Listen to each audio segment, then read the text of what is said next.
भाजप पक्षप्रवेशावेळी देवेंद्र फडणवीस आणि गिरीश महाजनांसोबत चर्चा झाली का या प्रश्नावर मात्र एकनाथ खडसेंनी उत्तर देणं टाळलंय। उद्यासाठी काहीतरी ठेवा अशी सारवासारव खडसेंनी यावेळी केली। तेव्हा फडणवीस आणि महाजनांवर खडसेंची नाराजी कायम आहे का अशी कुजबूज आता सुरू झाली आहे। दुसरीकडे खडसेंच्या भाजपमधल्या प्रवेशाला आपला विरोध नसल्याचं गिरीश महाजनांनी म्हटलंय।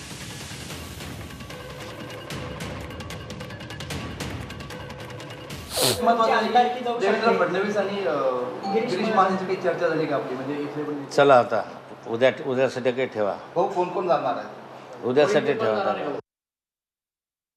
नाही, माझा कुठेही त्यांना विरोध नाहीये। आता ते म्हणता माझी पोच एकदम वरती 1-2 नंबरकडे आहे, पंतप्रधानांकडे आहे, अमित भाईंकडे, तर मला वाटतं मी त्यांना कोण विरोध करणार? मी छोटा कार्यकर्ता आहे।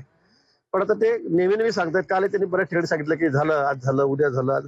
आता मी पण त्याची वाट बघतोय। पण अटीव शर्ती टाकल्या तुम्ही, कुठल्या अटीव शर्ती आहेत? ज्या पद्धतीनं अटीव शर्ती कुठल्या आहेत? आता ते सांगतायत की माझं लॉईन हॉटलाईन आहे वरती आहे, त्याच्यामुळे मला कसं माहित असेल त्यांच्या काय